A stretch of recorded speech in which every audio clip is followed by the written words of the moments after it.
राधे राधे दोस्तों, आध्यात्मिक धारा में आपका स्वागत है। श्री दुर्गा सप्तशती पहला अध्याय विनियोग। मेधा ऋषि का राजा सूरत और समाधि को भगवती की महिमा बताते हुए मधु कैटभ वध का प्रसंग सुनाना। ओम। प्रथम चरित्र के ब्रह्मा ऋषि, महाकाली देवता, गायत्री छंद, नंदा शक्ति, रक्त दंतिका बीज, अग्नि तत्व और ऋग्वेद स्वरूप हैं। श्री महाकाली देवता की प्रसन्नता के लिए प्रथम चरित्र के जप में विनियोग किया जाता है।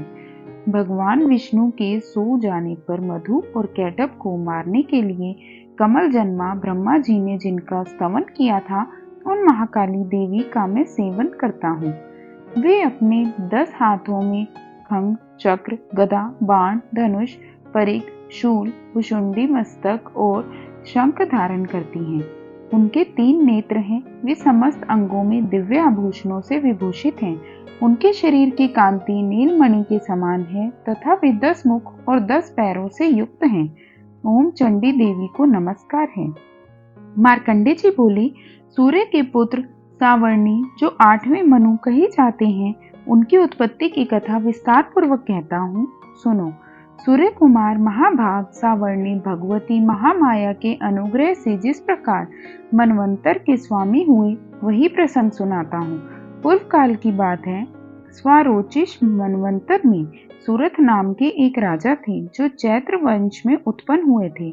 उनका समस्त भूमंडल पर अधिकार था। वे प्रजा का अपने ओर से पुत्रों की भांति धर्म पूर्वक पालन करते थे। तो भी उस समय कोला विध्वंसी नाम के क्षत्रिय उनके शत्रु हो गए।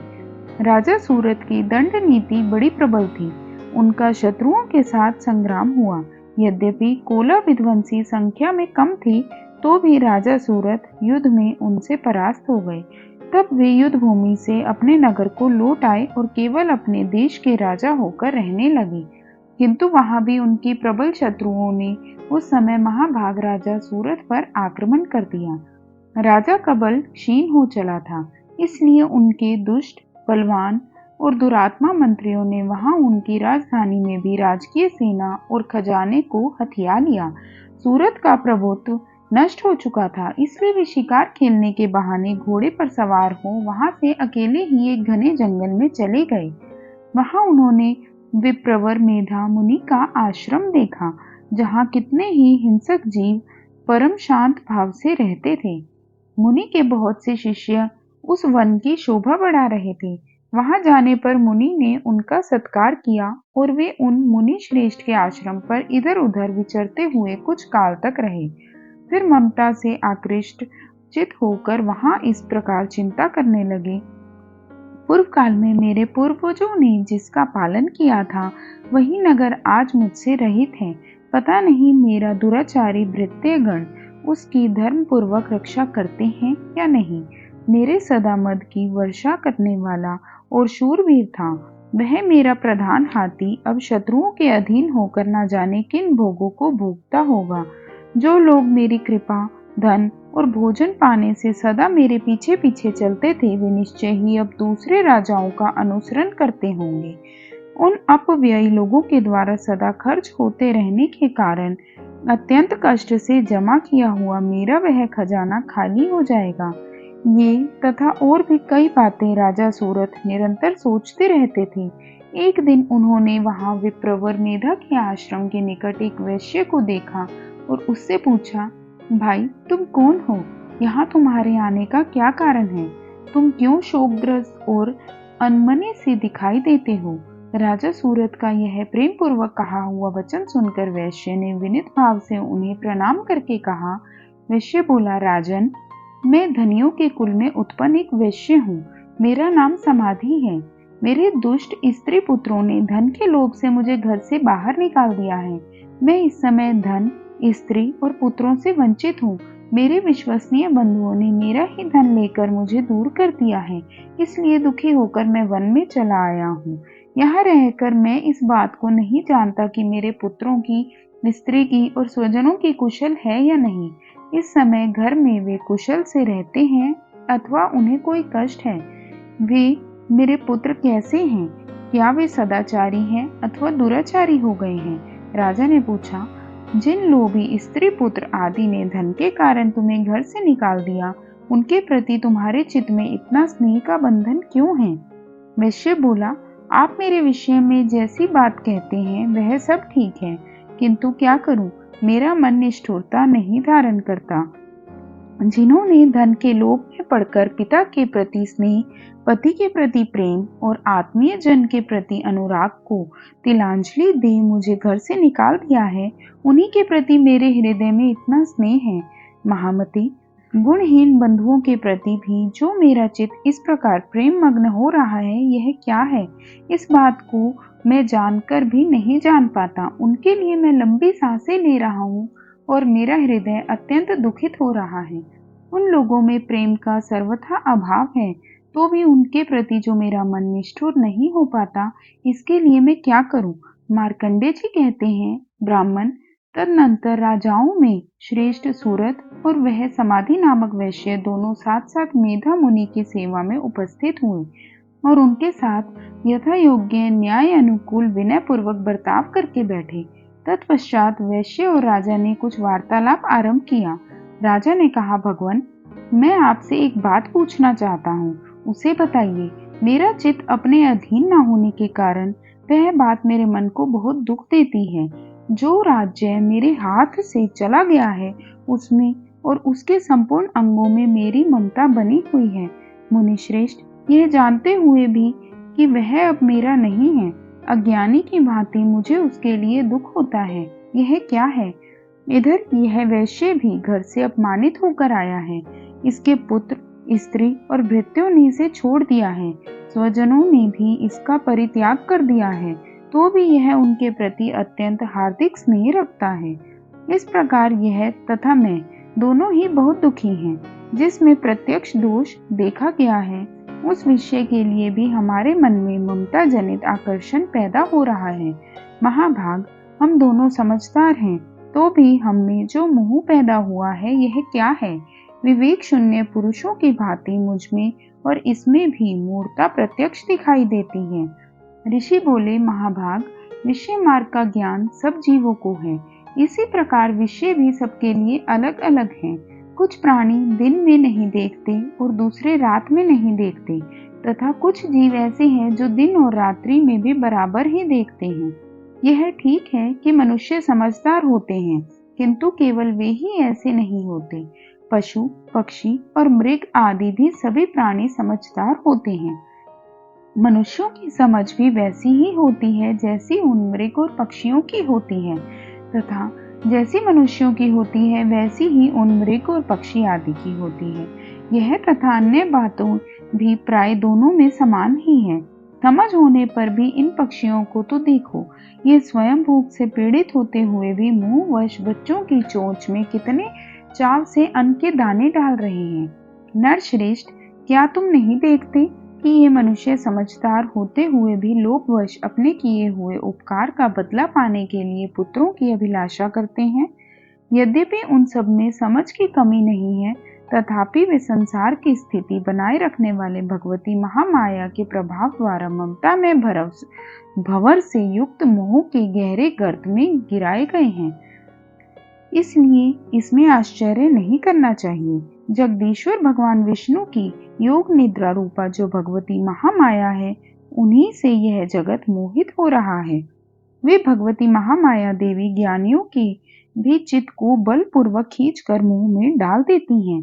वे ही संपूर्ण चराचर जगत की सृष्टि करती हैं, तथा वे ही प्रसन्न होने पर मनुष्यों को मुक्ति के लिए वरदान देती हैं। वे ही पराविद्या, संसार बंधन और मोक्ष की हेतुभूता सनातनी देवी तथा संपूर्ण ईश्वरों की भी अधीश्वरी हैं। राजा ने पूछा, भगवान, जिन्हें आप महामाया कहते हैं, वे देवी कौन हैं? ब्राह्मण, उनका आविर्भाव कैसे हुआ तथा उनके चरित्र कौन कौन हैं? ब्रह्मवेत्ताओं में श्रेष्ठ महर्षि उन देवी का जैसा प्रभाव हो, जैसा स्वरूप हो और जिस प्रकार प्रादुर्भाव हुआ हो, वह सब मैं आपके मुख से सुनना चाहता हूँ। ऋषि बोले, राजन, वास्तव में तो वे देवी नित्य स्वरूपा ही हैं। संपूर्ण जगत उन्हीं का रूप है तथा उन्हें समस्त विश्व को व्याप्त कर रखा है। तथापि उनका प्राकट्य अनेक प्रकार से होता है, वह मुझसे सुनो। यद्यपि वे नित्य और अजन्मा है, तथापि जब देवताओं का कार्य सिद्ध करने के लिए प्रकट होती हैं, उस समय लोक में उत्पन्न हुई कहलाती हैं। कल्प के अंत में जब संपूर्ण जगत एकांत वन में निमग्न हो रहा था और सबके प्रभु भगवान विष्णु शेषनाग की शैया पर बिछाकर योग निद्रा का आश्रय ले सो रहे थे, उस समय उनके कानों के मैल से दो भयंकर असुर उत्पन्न हुए, जो मधु और कैटभ के नाम से विख्यात थे। वे दोनों ब्रह्मा जी का वध करने को तैयार हो गए। भगवान विष्णु के नाभि कमल में विराजमान प्रजापति ब्रह्मा ने जब उन दोनों भयानक असुरों को अपने पास आया और भगवान को सोया हुआ देखा, तब एकाग्रचित होकर उन्होंने भगवान विष्णु को जगाने के लिए उनके नेत्रों में निवास करने वाली योग निद्रा का स्तवन आरंभ किया, जो इस विश्व की अधीश्वरी, जगत को धारण करने वाली, संसार का पालन और संहार करने वाली तथा तेज स्वरूप भगवान विष्णु की अनुपम शक्ति हैं। उन्हीं भगवती निद्रा देवी की भगवान ब्रह्मा स्तुति करने लगे। ब्रह्मा जी ने कहा, देवी तुम ही स्वाहा, तुम ही स्वधा और तुम ही वशटकार हो। स्वर भी तुम्हारे ही स्वरूप हैं, तुम ही जीवनदायिनी सुधा हो। नित्य अक्षर प्रणव में अकार, उकार, मकार, इन तीन मात्राओं के रूप में तुम ही स्थित हो तथा इन तीन मात्राओं के अतिरिक्त जो बिंदु रूपा नित्य अर्ध मात्रा है, जिसका विशेष रूप से उच्चारण नहीं किया जा सकता, वह भी तुम ही हो। देवी तुम ही संध्या, सावित्री और परम जननी हो। देवी तुम इस विश्व ब्रह्मांड को धारण करती हो, तुमसे ही इस जगत की सृष्टि होती है, तुम ही से इसका पालन होता है और सदा तुम ही कल्प के अंत में सबको अपना ग्रास बना लेती हो। जगन्मयी देवी, इस जगत की उत्पत्ति के समय तुम सृष्टि रूपा हो, पालन काल में स्थिति रूपा हो और कल्पांत के समय संहार रूप धारण करने वाली हो। तुम ही महाविद्या, महामाया, महामेधा, महास्मृति, महामोहरूपा, महादेवी और महासुरी हो। तुम ही तीनों गुणों को उत्पन्न करने वाली सबकी प्रकृति हो। भयंकर काल रात्रि, महारात्रि और मोहरात्रि भी तुम ही हो। तुम ही श्री, तुम ही ईश्वरी, तुम ही ह्री, तुम ही बोध स्वरूपा बुद्धि हो। लज्जा, पुष्टि, तुष्टि, शांति और क्षमा भी तुम ही हो। तुम खड़ग धारिणी, शूल धारिणी, घोर रूपा तथा गदा, चक्र, शंख और धनुष धारण करने वाली हो। बाण, भुषुंडी और परिघ, ये भी तुम्हारे अस्त्र हैं। तुम सौम्य और सौम्य अंतर हो। इतना ही नहीं, जितने भी सौम्य एवं सुंदर पदार्थ हैं, उन सब की अपेक्षा तुम अत्यधिक सुंदरी हो। पर और अपर, सबसे परे रहने वाली परमेश्वरी तुम ही हो। सर्वस्वरूप देवी, कहीं भी सत असत रूप जो कुछ वस्तुएं हैं और उन सब की जो शक्ति है, वह तुम ही हो। ऐसी अवस्था में तुम्हारी स्तुति क्या हो सकती है? जो इस जगत की सृष्टि, पालन और संहार करते हैं, उन भगवान को भी जब तुमने निद्रा के अधीन कर दिया है, तब तुम्हारी स्तुति करने में यहाँ कौन समर्थ हो सकता है?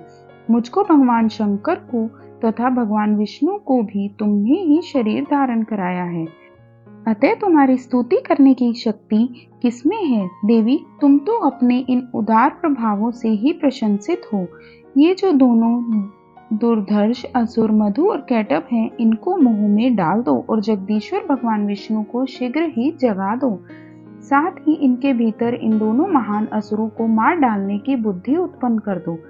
ऋषि कहते हैं, राजन, जब ब्रह्मा जी ने वहां मधु और कैटभ को मारने के उद्देश्य से भगवान विष्णु को जगाने के लिए तमोगुण की अधिष्ठात्री देवी योग निद्रा की इस प्रकार स्तुति की, तब वे भगवान के नेत्र, मुख, नासिका, बाहु, हृदय और वक्ष स्थल से निकलकर अव्यक्त जन्मा ब्रह्मा जी की दृष्टि से समक्ष खड़ी हो गई।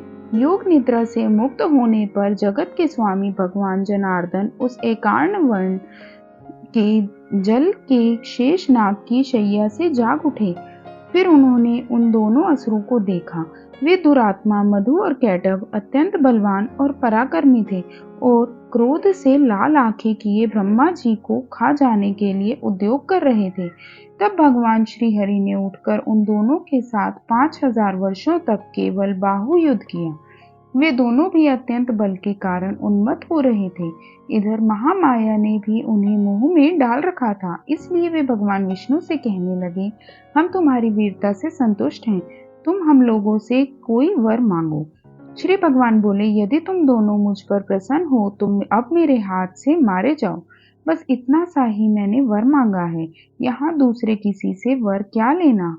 ऋषि कहते हैं, इस प्रकार धोखे में आ जाने पर जब उन्होंने संपूर्ण जगत में जल ही जल देखा, तब कमल नयन भगवान से कहा, जहाँ पृथ्वी जल में डूबी हुई ना हो, जहाँ सूखा स्थान हो, वहीं हमारा वध करो। ऋषि कहते हैं, तब तथास्तु कहकर शंख, चक्र और गदा धारण करने वाले भगवान ने उन दोनों के मस्तक पर अपनी जांग पर रखकर चक्र से काट डाले। इस प्रकार ये देवी महामाया ब्रह्मा जी की स्तुति करने पर स्वयं प्रकट हुई थी। अब पुनः तुमसे उनके प्रभाव का वर्णन करता हूँ, सुनो। इस प्रकार श्री मार्कंडेय पुराण में सार्वनिक मनवंतर की कथा के अंतर्गत देवी महात्म्य में मधुकैटभ नामक पहला अध्याय पूरा हुआ। जय माँ दुर्गा। वीडियो पसंद आए तो वीडियो को लाइक करें, शेयर करें, चैनल को सब्सक्राइब करें और बेल आइकन जरूर दबाएं। धन्यवाद।